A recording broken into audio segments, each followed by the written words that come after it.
Hi guys, I'm back. I've been wanting to do a video with you for 2 weeks, but it's been a crazy 2 weeks.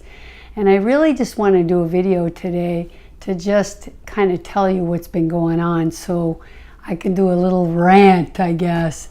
It's so frustrating sometimes living in this world and trying to understand how our medical system works. So I just feel like I need you guys to be my support system and just listen and just open your eyes and your mind and your ears, because I need to rant.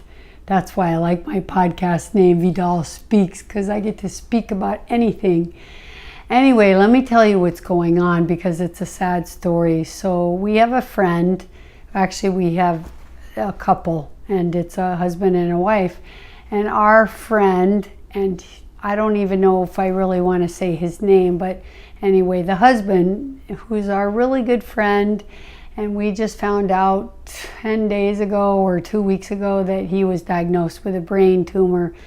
It's so horrible. It's really horrible. First of all, this person, he has been the healthiest person. They're a long-time vegan, I think 25 years vegan, and his wife 50 years vegan. And he's about 70 years old, and I honestly can say he's never had anything. No pain, no headaches, stomach aches, stomach problems, flus or colds, nothing. Healthy, that's what I would say. It's just grounded, just a very grounded person. He's spiritually very healthy. He's mentally and emotionally what seemed as healthy, although I always know as a homeopath that no symptoms come without some emotional basis behind it. So it makes you have to wonder. But as far as, we knew him, we would say that he's extremely healthy. So let me tell you kind of how it started. First of all, he started doing the fruit detoxes, if that's what the high fruit diet, and because he was really interested in doing it. And he, they're just those kind of people that want to go into a deeper level of health all the time. And shortly after he started, and whether it matters, it came after he started the fruit detox or not, I can give you my ideas on that. But shortly after he started having a couple times where he had a hard time kind of recalling his words. Like he was trying to say something and he started thinking about what he wanted to say and he couldn't really find the words to say it, which was very unusual for him because he doesn't have a bad memory. He wasn't ever having any problems like this before, but he really started noticing, like, I can't find the words to say that.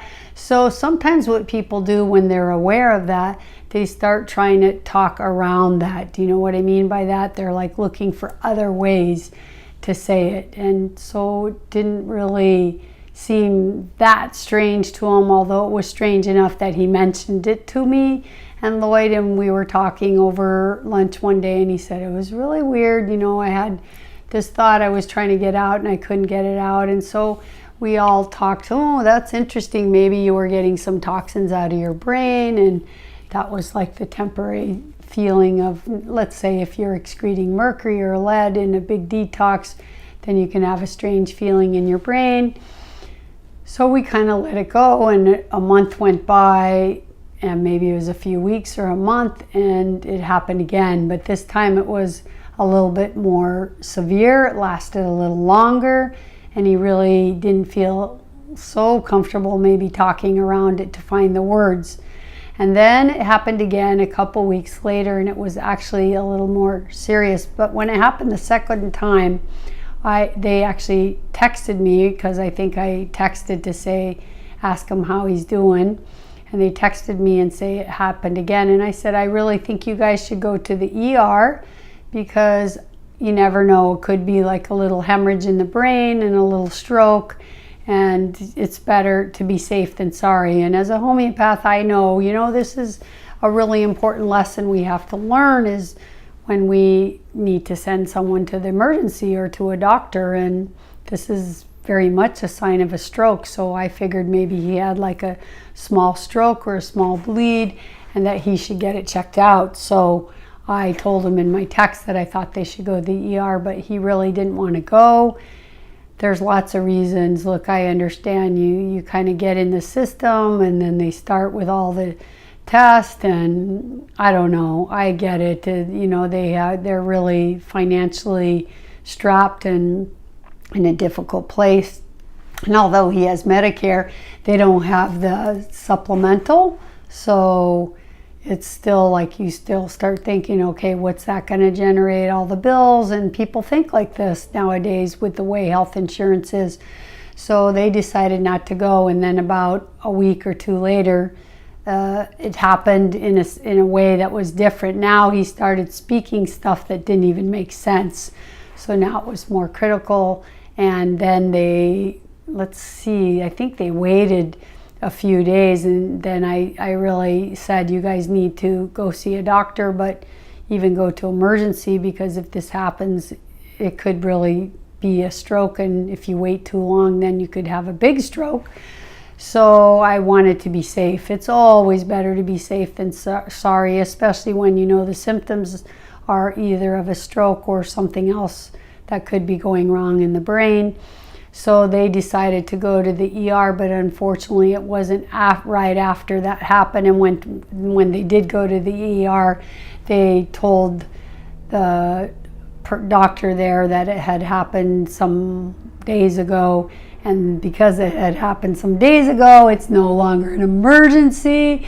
This is how bad our system is. And so they basically said, you know, it's not an emergency. I think they didn't even do any test, but they just said, since it's not an emergency because it happened a few days ago and you're not having the symptoms anymore, now you have to go find a neurologist. So here's a name of a neurologist, but anybody that would take Medicare, you can go see. And so here they are, they're sent home. So now they call a neurologist, and the neurologist says they don't have an appointment until October. This was a couple weeks ago, and I'm thinking, oh my God, this person has signs of a stroke or something bad in their brain, or we don't know. But anyway, they should be able to get in right away. Imagine if you got to wait, what is that, like 7 weeks for an appointment? You could have a massive stroke and die before the time you even get into the appointment. Sometimes, you guys, I just feel so ashamed that this is our healthcare system. The way it runs is so backwards, upside down, inside out, wrong, just flat out wrong. But anyway, they made this appointment, and then I think they started calling around, and they finally found somebody that would get them in sooner, and they went. And they go to this appointment thinking, you know, they're just going to have this neurologist talk to them and ask them about their questions. And I really think they innocently really felt like there was nothing serious, but they were going because I told them to go. And the doctor says, we need to do a little scan. Can you walk over across the way? And gosh, an hour later, he was admitted to the hospital and told that he has a brain tumor. Now I, as a practitioner, knew this is either a stroke or a brain tumor, but the last thing you ever want to tell a patient, you need to go to the ER because you may have a brain tumor. I mean, you may be having a little hemorrhage. That's one thing, but to tell somebody like that is crazy. So of course I knew this could be a sign of a brain tumor, but who's going to say that? I'm just going to send the person to the doctor, right? But that's why I was trying to encourage them to go. But I was even shocked. And so now suddenly, you know, you're going to this doctor's appointment, think they're just going to do a little test or tell you what this could be, and suddenly you're checked into UCLA and you're told you have a brain tumor. And then the next news is that it's a big brain tumor, and the next news is it doesn't look good, it looks malignant. And then, of course, you know, I always want to know so many details, but a person that's not medically minded wouldn't have all these questions to ask the doctor. So of course I'm asking his wife, can you tell me what kind of brain tumor it is? Can you tell me what they call it? What's the size of it? Where's the location of it? I really want to know all these questions because they mean so many different things. A brain tumor is already shocking news, but a brain tumor that's maybe one of the bad kind of brain tumors would be much worse news than a brain tumor that, let's say, is easily operable, but some are not. So let's talk about the kind of brain tumor that we recently have heard in the news, because John McCain just died of what we know as a glioblastoma. This is probably the most deadly tumor, and sadly, this is the tumor that my friend had. I'm so upset about it. I don't know if I want to use the word stressed, but I really want to say that I've just been stricken with grief and sadness, and I've spent so many hours up all night doing lots and lots of research because they really need support and they need help. And I've probably spent 3 days over their house for hours at a time just trying to talk to them, because they're needing to make a really big decision, and kind of a fast decision, because it's a very fast growing tumor. So let's talk a little bit about what is a glioblastoma and why is it so deadly. Well, the problem with a glioblastoma is that it's a tumor that it's grown from the glial cells in the brain, and so this is what's difficult. So it starts out of a cell that's already in your brain, and so it kind of infiltrates into the brain much easier. Whereas other tumors, you could say, looks like a little cotton ball that sits on your brain. And so then when you remove them, you just have clean edges and the surgeon can take them out. But a glioblastoma is very different because it's infiltrating the brain, because it's made of the glial cells. And so when it forms into the brain, it's like growing into the brain. And it's actually kind of like a road map. You know, it has, like, I don't want to call tentacles, but it just weaves its way throughout the whole brain. So it may start out in one part of the brain, and usually it definitely grows and spreads really fast. And almost always when they try to remove this tumor, they can't get it all out because they have no way of knowing all the places where it went. And your brain is such a, you know, it's kind of like a jelly, kind of jello, let's say, like a jelly-like substance or jello. So think of your brain as like a jello-like substance, and then it's got a membrane around it. And that membrane is called the meninges. So you can have tumors that are on the meninges or just under the meninges, or it can be in the frontal lobe or the cerebellum or the medulla. There's so many different locations and they all mean different things. It could be on the brain stem. So depending where the tumor is, it will tell you what kind of symptoms you have. Well, his brain tumor, it's actually on the left side, and it's in an area that's called the Broca's area, and this area is where we have our speech and our thoughts. Well, that's why he couldn't think of the words, and when he was trying to say something, it's why when he spoke, like, gibberish came out. But when was happening, he was very aware. He was aware what he was speaking was garbage. He was aware he couldn't find the words. So this area is in the frontal lobe, and it's called the Broca's area. So anyway, the doctors, told him that it's not going to be able to be removed, but now you understand why, because, and this is like John McCain's tumor, remember, they went in right here through his eye, and they went in to try to remove as much as they can. So the treatment for glioblastoma is that they go in and they try to remove as much as they can. So in best case scenario in his tumor is they can maybe remove 80%, might be as little as 60%. So that might sound like a good idea. Well, let's go in and remove 60% because then you have 40% left, or maybe we can get 80 and you only have 20% left. And then when you have 20% left, then you have to think about doing some natural alternatives because we have no other, options for you. So the treatment always in Western medicine is cut, burn with radiation or drugs. That's all ever Western medicine has to offer: cut, burn, and drugs.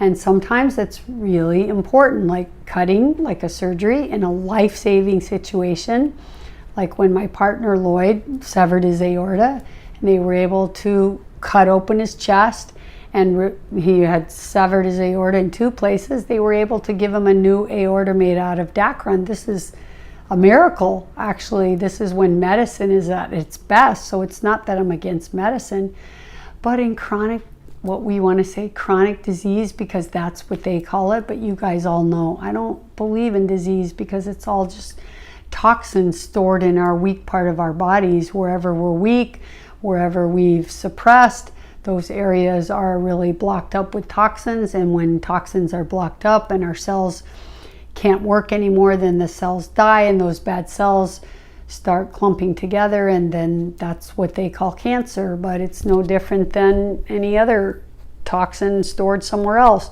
It just so happened to be, for him, it's toxin stored in his brain, and the brain's a very delicate tissue, so it's horrible. So anyways, I've spent a lot of time this week being not only sad about this news, but so angry about how they handle this and how they talk to the patients. So I'll just tell you a little bit about that, and then this is really all I wanted to do, because I just want to share. Maybe you guys know somebody that has a glioblastoma, but geez, this is now, you know, if we're not even counting the people in the news, like this is the same tumor Ted Kennedy died of, it's the same tumor that John McCain just died of, it's the same tumor that Vice President Biden's son just recently died of. So we have 3 people recently in the news about it. And then my dearest sister friend Ellen, as most of you guys who are my listeners know of my soul sister Ellen, you know, her husband, just his best friend, just had his funeral today, and he just died of a glioblastoma, and he was diagnosed in November. He did all the treatment, the radiation, the cutting, the drugs, everything, and it's November he was diagnosed, and his funeral was today. And the life that he had from November until now, 9 months, not even, it was not a nice 9 months. So this is the problem, you know. So I did a bunch of research because I was trying to give these guys facts, and I'm a person, as you know, I need to communicate the truth. And so the doctors don't do this, so they're presenting this thing. Okay, this is what you have to do. We need to act fast. You need to make a decision. We need to do a surgery. We need to remove 80% of the tumor if we can. At best, it might only be 60%. But then we won't be able to get any more, and then we need to radiate and chemotherapy. And we just have to tell you, there's lots of high risks. You could lose your motor functions, you could lose your cognitive functions, you could lose your ability to speak. But they don't really even go into that. They just kind of brush over, and they say it comes at a really high risk. So, you know, we have to be really conservative, because if we go deeper and try to remove 80, then the risks are higher than if we go more superficial and remove 60. And so then I said to them, but what risks did they tell you? What are the risks? And then he was saying, but I don't want radiation, and I'm not doing chemo. And then they're going, but you know, we need to do some radiation. He's like, but I don't want radiation. But they don't listen to the patient. They just kind of tell you. And then their protocol, which is what, you know, Joe Biden's son did, and John McCain did, and Ted Kennedy did, they all did Western medicine. They did everything the doctor recommended. They followed the protocol. And John McCain was just diagnosed in November too, I believe. And, you know, they don't even last. I mean, I think all of these people, I think after their surgery, their tumor was already grown back in 3 to 4 months. Okay, they died in 9 months, but their tumor was back in 3 to 4 months. So my question is, you know, why do the surgery? If everybody that I know, I've had a couple people in my practice that now had brain tumors, and so it's just, it's so I don't know, barbaric. Our treatment is so barbaric, what we do. You know what they do? They have to cut open your skull, and sometimes they remove the skull and put it down while they're working on the brain, and they're cutting with, you know, they're drilling and cutting. It's looking like you're doing a mechanical job on a car, and then this is your brain, and it's just, it's so awful. And I don't know, really makes you have to think a lot when you're confronted with a friend who has something like this. Like, for me, it's easy. I know what I would do because they asked me that question. And this is sometimes what, I don't know, how can you say it when you're not supposed to give people advice, like to do a surgery or not do a surgery. This is also a friend, so it's a little bit easier. But let's say it was a client, then the way the clients always get around, because I can't give them medical advice, let's say, but the way a client would get around that, and the way you guys would get around that, if you want to know my opinion about something, then you can always say, what would you do? And I would say, you know, yeah, what I would do is easy. I wouldn't do the surgery because I want more quality of life. And I know with brain tumors, because I've had a couple friends die of it, and I know sometimes you have to then do a surgery or a radiation because the symptoms as you're dying can be so severe that you need to do something. For example, seizures. So in the case of my friend David, he had horrible seizures and his legs were just flinging all over and they couldn't stop it, so they needed to go in and do a little surgery to kind of kill the nerves so that his legs could be quiet, just so that he could die in peace. I mean, it's stuff like this that you consider maybe doing something at the end. But to do this, to buy somebody 4 more months or buy someone 1 more year, it's such a horrible quality that year. They're living under radiation. Many people have lost their ability to walk or talk. I know a patient of Dr. Morse, because they were telling me the story of how they went in to do a biopsy and they drilled a hole in his head, and to get the needle in to do the biopsy, as soon as they put the needle in, the person lost his speech for the rest of his life, which probably was not even a year, but still, if the biopsy is so risky that you could lose your speech, I mean, why even care if it's malignant? What's the difference? Why do they need to know if it's stage 3 or 4?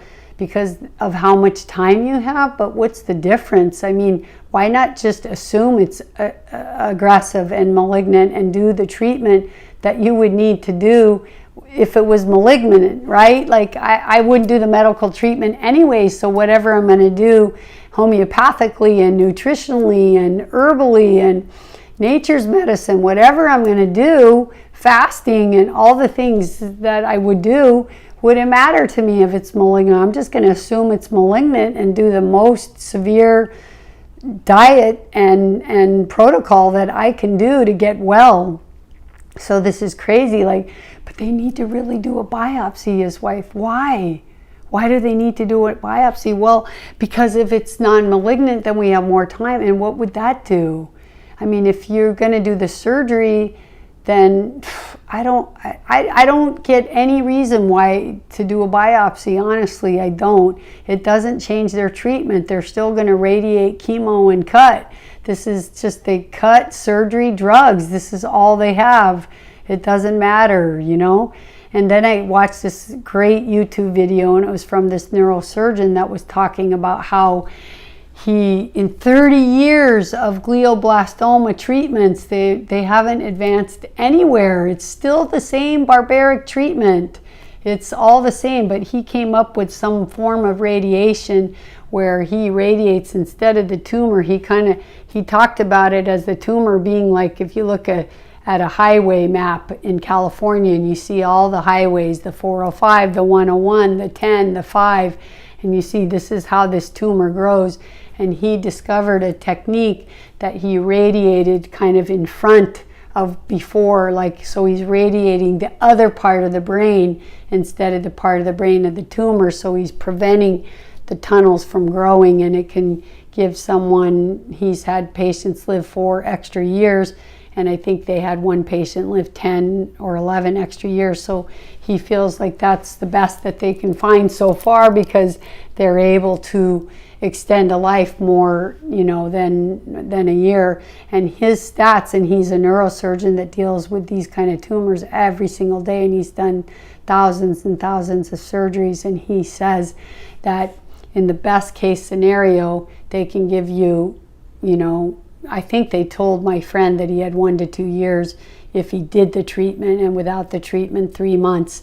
But this guy on the TED Talk, this neurosurgeon, he said that the average is 1.4 years. So that's the average. That's talking about the person who has probably grade 1, meaning not cancerous, and then the bell curve to the person who's diagnosed in stage 4, because they always lump all of these people together, which is so crazy, because all that matters if you were to get a tumor is you want to know what are the odds, or what, give me the facts and the figures and the percentages of all the people that have exactly the same tumor that I have in the same stage that I have. Let's say stage 4 brain tumor. How many people out of 10,000 people that had stage 4 brain tumor, what was their lifespan? Because why are we measuring it with someone who has stage 1? That's just ridiculous. So, but this is what they do in cancer. Same with colon cancer, breast cancer. And you guys need to know this, because if you ever know anybody with cancer and you go and they tell you, okay, you have stage 4 colon cancer, and if you do chemotherapy, you have an 80% chance to get better. But that's a lie. That is a lie, lie, lie. Because they take the stage 1, the stage 2, the stage 3, and the stage 4, and they lump them all together, and then they average out the average lifespan. So they're going to tell you that you have an 80% chance to make it to the 5-year point, and you don't. And when you figure it out, because there are people that have figured that out. There was a guy I had on my show, Chris Wark, and he went and did the numbers himself, and it turned out to be 11% chance or something. And I think the doctor had told him it was a 57% chance or a 67% chance or something like that. And he's like, well, 60% chance is barely more than flipping a coin. And then when he really found out that the true fact of doing chemo in that stage, that was really like 7%. And so then he said, why would I do chemo? That makes no sense. I'm putting more toxins in my body that got a cancer because it was already toxic. That just makes absolutely no sense. It's the same with breast cancer. Now there's stage 0. Stage 0, they've even classified stage 0, meaning you probably just have the BRCA1 or 2 gene, and then you get classified as somebody with stage 0 because you have the gene. And then they cut their breast off because they have the gene, and millions of women are doing this. It's so crazy. But if you get diagnosed with stage 4 breast cancer, they lump in stage 0. So these people may never get cancer for 30, 40, 50 years, but they're stage 0 because they had the BRCA gene. So now they get lumped in, and their life expectancy is now going to affect the statistics of the person in stage 4. It's a lie. It's a fraud. It's a sham. It's like people, I feel like the people that are doing this should be put in jail because they're giving people false hope, and they're making people make their decisions based on lies. And I always feel like this is my job to communicate the truth. But the truth is that that person with stage 4 breast cancer probably really has 11%, 12%, 7%. And I don't believe that chemo helps anyone. I believe that people got better in spite of the chemo because they didn't have as many stem cells that were cancerous, and because their immune system and their constitution was able to fight the cancer and the chemo. So anyway, that's a whole nother subject. So back to my friend, you know, he just wasn't given the right information, and I watched the whole thing. I went to the hospital, I sat there for hours. I listened to the doctor come in. I asked the doctor questions with my friends, and then I talked to my friends and I listened to what they were saying, and they're very, very good processing people about, thinking things through. They are health-minded people. They're not medically minded, but they're very healthy people and health-minded, and they use a lot of alternative health therapies. And I just saw how easily they got duped by the information they were given from the medical world, and that made me so angry. And so then I went over to their house, and I wanted to just tell them, my point of view and my experience with my friends that died of this very brain tumor, and the 3 people we know in the recent years, and I just wanted to know what they knew about it and what they were told. And so then I came to discover that they were just told it was risky, and I said, did they tell you at all what the surgery would be like, and did they tell you how long the recovery is going to be, and did they tell you how much inflammation, because right now they sadly have them on steroids and anti-seizure medication, and now they have to give you a drug for your stomach because you're going to bleed out, because that level of steroids is going to destroy your body. And this is 2 weeks. And he's already, like, you can just see they take a healthy person. Yes, okay, we can't say really healthy if the person has a brain tumor. But outside of this tumor, which to me, I just want to say, it's a clump of dead cells and toxins, but it's deadly because it's in a part of the body that's so important. And we don't have a lot of time because it's fast. But in essence, it's still just a clump of dead cells, a clump of lymphatic waste that couldn't get moved out of the body. It can be fixed. But now this is how they do. They load the body with drugs because they got to bring the inflammation down. Then they load him full of anti-seizure medication in case he gets a seizure, because that's the next step. As the tumor grows, then they get seizures. And then they got to give you the drug because the steroids is going to destroy all his joints and it's going to ruin his stomach. And then it's one more drug for that symptom and one more drug. And all those symptoms are being caused by the drugs. Do you see where I'm getting? It's so horrible. And God, I just feel so bad for people out there. Really, it just makes me want to cry.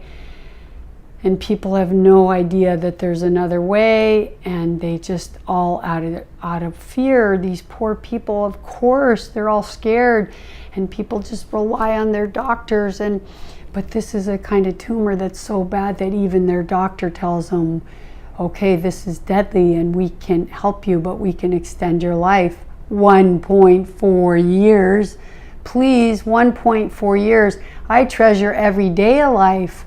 But I don't want to live 1 week of life if it's going to be me lying, like a paralyzed person, having seizures, living on radiation and chemotherapy, and half of my brain not working. Is it worth it? Now, maybe for some people it is. I'm not telling everybody not to choose to do that. That's not my point here. My point is that they don't lay all the facts on the line. I think the truth should be told. You're going to be 1 year in recovery. Most people have cognitive decline after the surgery. They're not the same. There's a 40% chance you may not speak again. There's a 20% chance you may not walk again. Whatever the numbers are, they've done enough of these surgeries. They should be able to tell them these stats. They tell you the stats of why you should do the surgery and how long you can live, but why don't they tell you the stats of what the risks are that you could lose the ability to talk? Because that would make the decision if someone should do the surgery or not. Makes you wonder why they're not doing it. Are they just wanting to milk your Medicare? Are they just wanting the money? Is it all out of just greed? I mean, why is that? Why do they tell you the stats of how long they can keep you alive, but they won't tell you the stats of what your chances are to lose the ability to speak or walk? It's a fraud, it's a crime, and it pisses me off. I'm so upset about it. So I went over their house. Well, first of all, I gifted them an appointment with Dr. Morse's clinic so that they could have an appointment to get some, I don't know, to hear it from somebody else. Although I'm certified by Dr. Morse, I feel like I wanted them to have the best, and I wanted them to have the most experienced. And there were certain decisions I didn't feel okay making, like, can we get the detox to happen fast enough? you know, to get them off the medications right now with any serious side effects. And so in the end, I decided to do this appointment with him. Luke, what are you doing, buddy? You want to come up here on the video? Let's say hi to everybody. Look, this is my big boy, Luke. Say hi to everybody. Why don't you sit over here? So anyways, we did this appointment, and in the end, I was happy that I did it, because they were saying all the same things, and where they were saying, we're so glad you didn't do the biopsy, because honestly, we've had patients just from the biopsy lose their ability to speak, and we've had patients, you know, with this a bigger tumor and more infiltrated tumor than yours, and they're still going 4 years later. And so it was really encouraging for them to hear this. So I feel like there's two important things here to say, and one is that we need to lay the truth on the line, all of it. You need to really tell people the whole story, not just part of the story. And the second thing is that you need to give people hope, because there are other options. Now, even though the doctors at UCLA or any brain surgeon may not know anything about natural therapies, that's okay. But I still feel like their job is to lay the truth on the line for their patients, the whole truth about the recovery, the risks. They tell you how long you have to live, but they don't tell you anything about the recovery. They just say it comes with a high risk. But then people, out of fear and they're out of shock, they have to make fast decisions. Many of these people have to have their surgery within days, and they go in to do these surgeries because they feel like they have their best surgeon and they've told them they need to act fast, but they've never even thought to ask the questions, what's my recovery going to be like? And then they find out later that they've lost the ability to think and they can't speak anymore, or they had to do radiation or so much chemotherapy, and they probably would have chose differently, and many of them say they would have. So I just think it's really not fair, and it's so sad, and I was so angry this week. And so I took it upon myself to go there and to try to tell them the truth, because I told them, I'm not trying to influence what you say, but I know you're natural-minded people.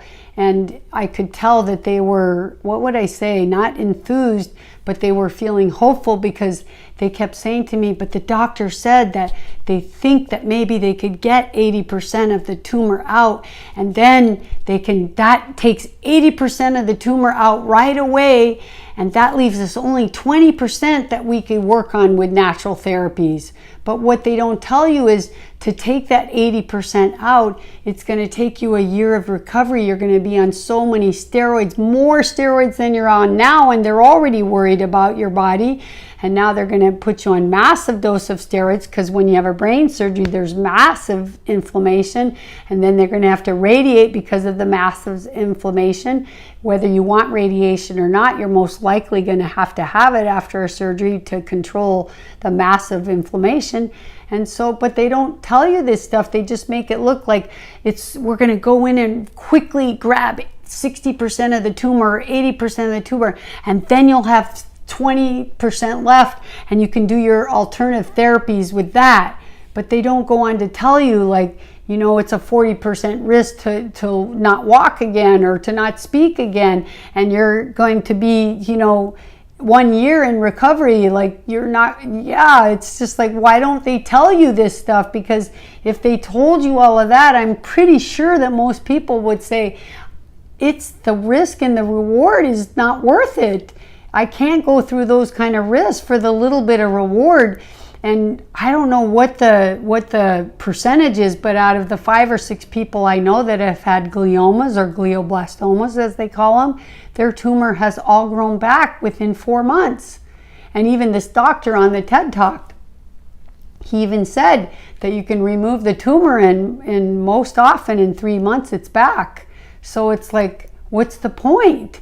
Really, what is the point? If it's already grown back in 3 months, and then at 3 months they offer another surgery, almost every patient says no, because they haven't even recovered from the first one. So at that point, almost every patient goes on to try some natural remedies at that point. But why have you even done the surgery then if all you got was 3 months before it comes back, and now you have all these ramifications of a brain surgery? It's just, it's unfair, and I don't know, I feel like, we have this symptom in homeopathy that's like, you're fighting for the injustice, and this is how I feel right now, because you feel like you have to stand up for these people that you're just watching in front of your eyes, feeling hopeful about something that's being completely misrepresented to them. So like after they were telling this, we're pretty sure, we've decided, because now we've talked to 3 neurosurgeons and they're all saying we got to jump in fast and we got to act fast, and we can get 60 to 80% of the tumor, and then you can do your natural medicine. And I said, but did they tell you the ramifications? Did they tell you how long recovery is going to be? Did they tell you what your odds are? And they're like, no, they just told us it's high risk. But do you know that? So, sometimes I feel like I'm the delivery of bad news person, but it's my job, because I don't want them to make a decision they regret. I don't want my friend to wake up not speaking, although he may lose his ability to speak just because the tumor grows and that's how it's going to be. But I don't want it to be, something that he didn't expect. I don't want it to be a year of recovery and the tumor grows back in 3 months and now he's on all these drugs and his body's poisoned and it's over. This is how it's been for every person that's been in my life that's had these, and in my practice, it's never been a good road. It's never a good journey. The doctors even tell you it's a deadly tumor. You're going to die from it. It's a question if you die in 3 months or 1.4 years on average. And it's seemingly to me that everyone dies before that. So I don't even know, they're only getting that average because they're throwing in all the people that are in stage 1. Anyways, you guys, you can see I get so worked up about this stuff, but this is what my whole 2 weeks has been. I've been over my friend's house, supporting them, going through case histories, showing them videos of neurologists talking about how deadly this tumor is, reading people's stories about their recoveries and how long it took, reading people's stories about all the side effects that happened to them, showing them blogs of all the hundreds of people that are in these chat rooms that are all diagnosed with this, and how horrible their surgeries turned out and what their life is like.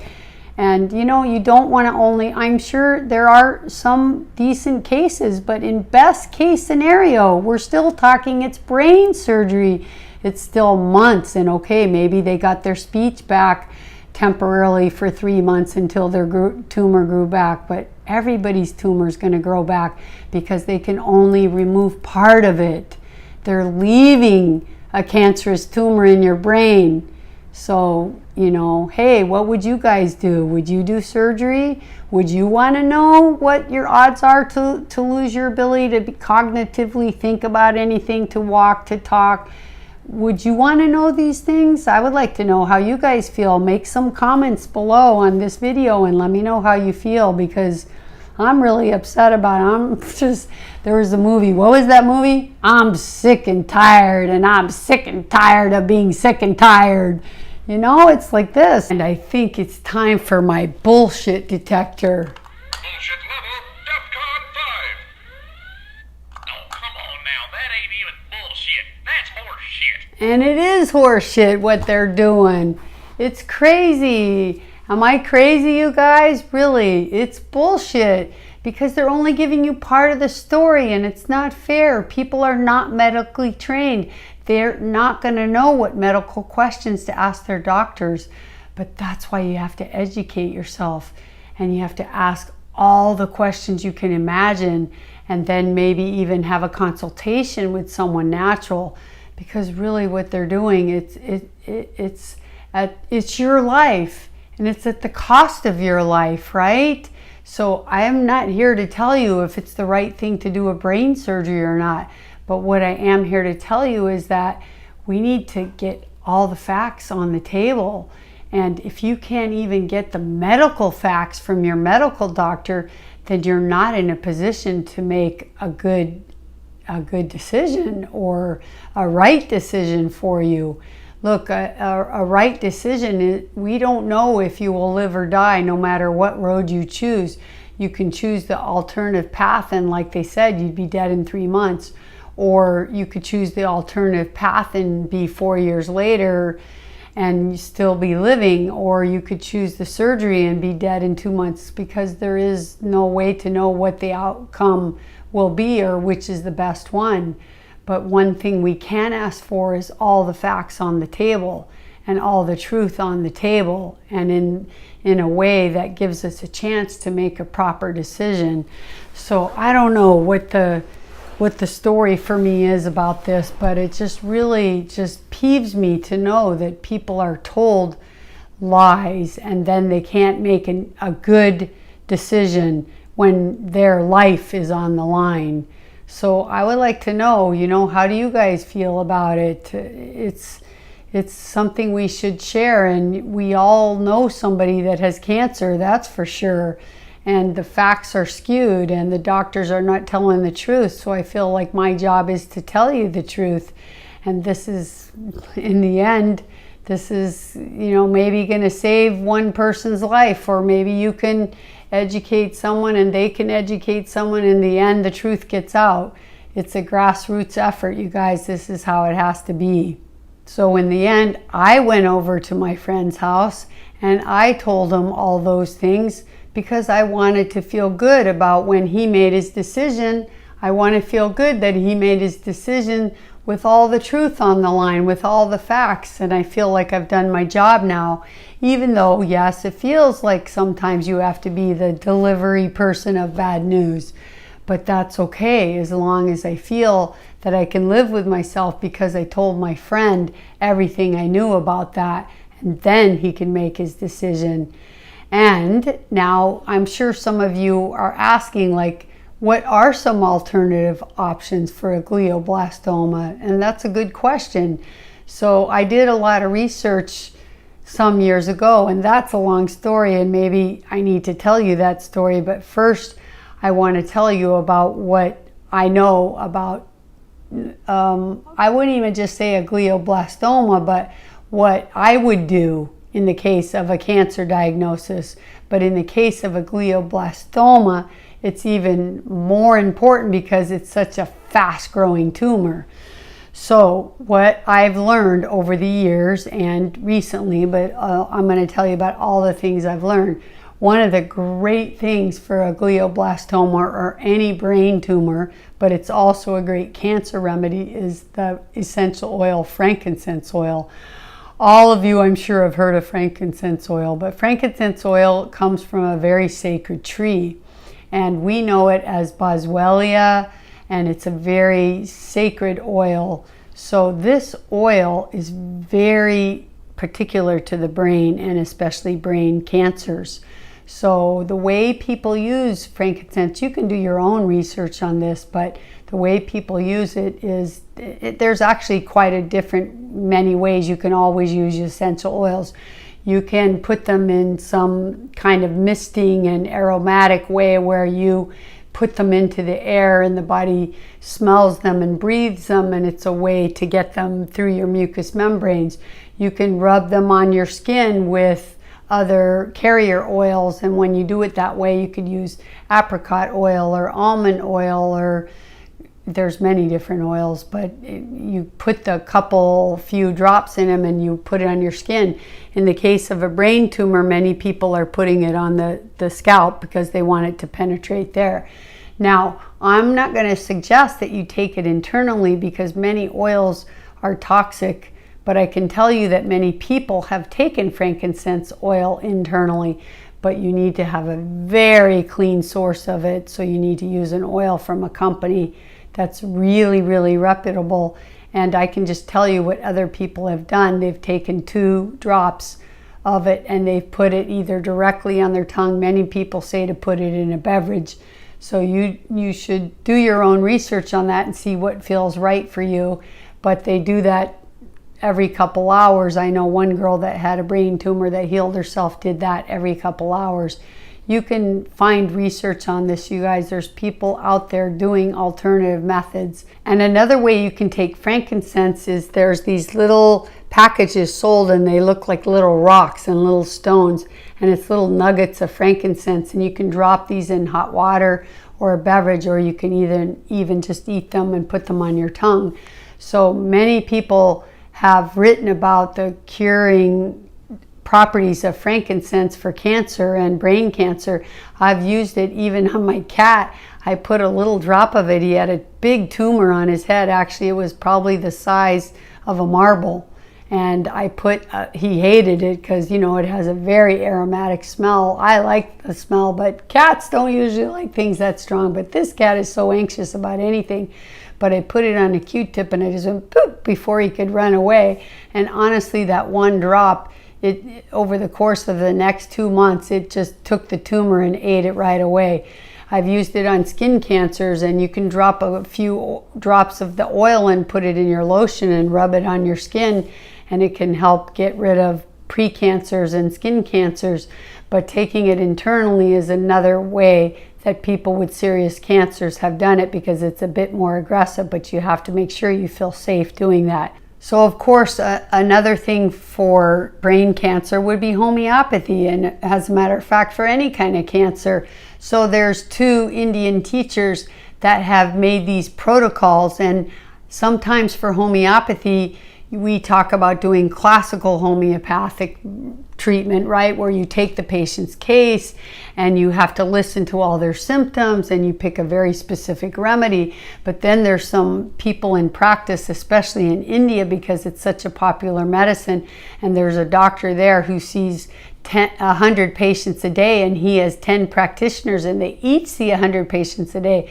So that means they're seeing 1,000 patients a day. And after you do this for 25 years, then you can compile some statistics that say everybody that has brain cancer, these were the remedies that seem to work better, and they put together what we can say a protocol. So what was really interesting, I read through 2 of the kind of famous cancer doctors in India, their protocols, and I was trying to determine if one of them could fit my client, or my friend, because he needed to do something fast and I need to get him started on something. So I was trying to determine if any of the protocols that I knew from these doctors would feel right or make some sense with my friend. So I found this, the one that I'm talking about. There's actually 2, but I wanted to investigate more on this second one because I didn't know that much about it. And so I was just, looking around online and Googling stuff one night, and I found this blog where all these people were writing in, and it was like almost a chat room of all people only with glioblastomas. Very depressing.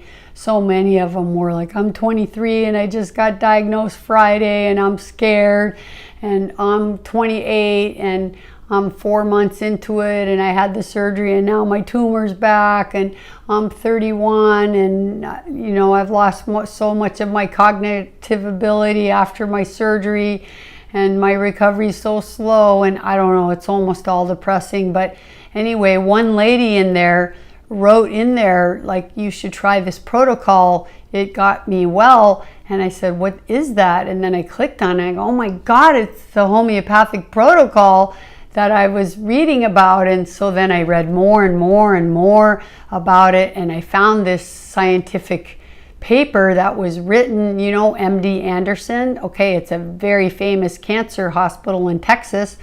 And they did a very small clinical trial. It was only 15 patients, but still, you guys, at least it's some clinical research.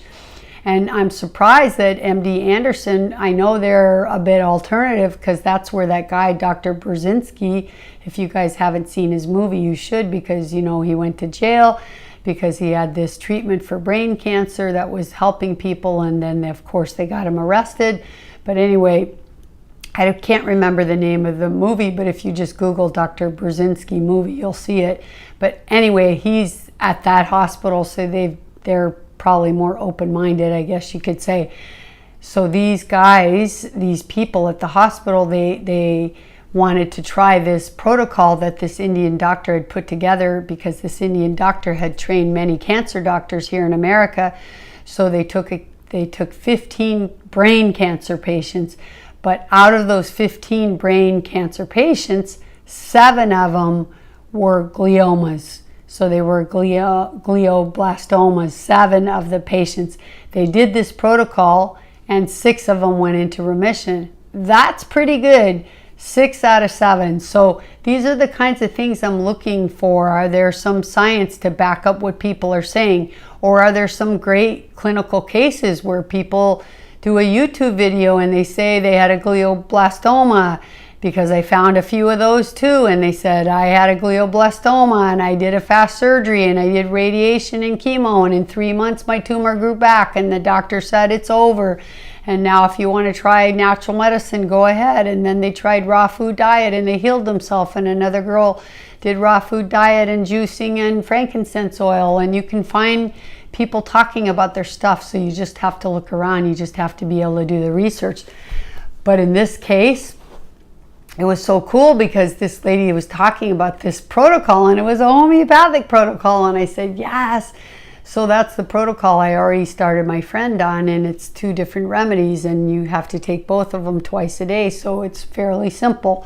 Whereas the other protocol I was going to do, it's a little more complicated because it's 2 different remedies, but they have to pick 2 hours in the day and every 15 minutes do it. And I don't know, my friends are asking me like, why did you choose that one? Part of it is a gut feeling, and part of it is I really liked that it got a lot of people better, that there was actually some scientific research behind it. So it just felt right to me and it made sense. So that's what I did. And then what else can we do? Okay, diet, that's huge. That's probably the #1 biggest thing. More people cure their cancer with diet than anything else. Some people, that's all they do. So what kind of diet? Well, you guys know what I'm going to say, right? It isn't going to be meat. It isn't going to be paleo. It's for sure going to be vegan. It's for sure going to be raw. So if you were to interview 10,000 people who cured their cancer, and I'm using the word cure because I just want to, but however, I know you can't say that we can cure cancer, but I'm not telling you I can cure cancer. But if people who had cancer went all into remission, and we can say cured their cancer, and we surveyed then and say, what did you do? When we wrote all the things down, the few things that all of them would do, or at least 2 that each of them would have done, would be diet, and that diet would be vegan, plant-based for sure, and I would say 90% of those would say they did raw food. So, and then the second thing that they all did, I would say, was juicing. So this to me are the 2 keys that everybody has to do that has cancer. The most high raw food diet you can do, and juicing. Now, since I've been trained by Dr. Morse and I've learned so much now about the healing benefits of fruits, I would go on to say that the diet not only needs to be high raw, but almost all fruit. And with cancer and something aggressive, 100% all fruit. And you really don't have a choice in some regard. So something like my friend has, he needs to do all fruit. He needs to do a 20 or 30 day or even 40 day grape fast. He needs to do some water fasting, or some, better yet, some lemon fast, because that lemon juice fast is so powerful. The grape fast is so powerful. He could do it with watermelon, but I like the grape and the lemon one better. And so he's going to need to do some dry fasting where he doesn't eat and drink water at least 1 day a week, but probably the more the better, because we need to act fast. So he was doing already, this high fruit diet when he got the symptoms of this tumor. So now he needs to step it up a notch, because this is the diet that will heal him and he can make the most ground. So our immediate goal is to get him off the steroids, get him off the anti-seizure medication, and now the 3rd medication that they put him on for his stomach because of all the damage that the steroids is going to do. And you have to wean off this very slowly. So I'm hoping he can find a neurologist that when he tells them he's not going to do the surgery, that they will still be his doctor and they'll help wean him off these medications and honor his wishes to do it with, I hate the word alternative medicine, I know I use it, but I want to say to do it with nature's medicine, because really it's not alternative medicine. Nature's medicine is the way. Their medicine is alternative. It's not a good alternative, but it's alternative. So I always want to apologize when I say that it's just sometimes programmed in us, isn't it? So I just want to say that when he talks to his doctor and he tells him he's decided to do it with nature's medicine, a lot of doctors won't keep you as a patient. A lot of doctors get angry. And so I'm hoping that he can find one of these 3 doctors to continue to be his doctor and support him with his choices and wean him off of these meds as soon as possible. He's already started the diet. He's on the homeopathic remedies. He's doing the frankincense oil. He's doing hot and cold showers on his head because this is where all his blockage is. And I took pictures of his eyes, you guys, before he had any symptoms, when he started this fruit journey. And I think I told you when I did my iridology video that right where his tumor is exactly where he has the brown toxins in his eye. You could look at both of his eyes and you guys could guess which eye he has the tumor in. I promise you, it's obvious. And when we did the consultation with Dr. Morse's office, it was really good because his #1 counselor was the one that did the consultation with us, and she was pointing out all the weaknesses in his kidney and his spleen and how he needs to open up the kidney door to get the toxins out, but he really has to open up this left, especially left, because his tumor's right here on the left side. But she was telling him right here it's like all stuck and he needs to open this up, and you know, he could put like oils here and he could take hot cold showers, and it's cool. He's doing all this stuff. And the other really important thing about his eyes is that his genes are so good. You know, you can tell by someone's genes by how tight those fibers are together. Remember when they look like silk and they're tight together, that's a person who has great genes. And he has good genes, and so they agreed with me that he has the strength to fight this. I'm only worried because he's on these horrible drugs already for 2 weeks, and oh my God, anti-seizure drugs, they just do a number on the brain. They're like dementia producing drugs. They're horrible and they take a long time to come off, and you got to go really slowly. And then we're talking massive steroids, and they ruin your adrenals, and you guys know from the last video how important it is for our adrenals. So we really need to get him off these medications as soon as possible, and I want his doctors to do this. And you need to have a doctor on your team. When you've chosen to not follow their protocol, you still need them, because if what you're doing is not working, and if you know this tumor takes his life, well, then he's going to need someone, and he may need a surgery to stop his seizures or radiation to improve his quality of life, but hopefully not. Hopefully when you choose this path, you can do it naturally, and you can, you know, die in peace, and it doesn't have to be that ugly, but you never know. So you need a doctor that's your support. You know, you need a medical support, and you need a lot of support in many different ways. So anyways, I'm just going to ask you guys to really say some prayers for my friend. His name starts with a W and his wife is an M. So please, let's all like put some blue light around them and say a prayer for them, because it's really been a shock for all of us. It's been a heavy burden on my soul.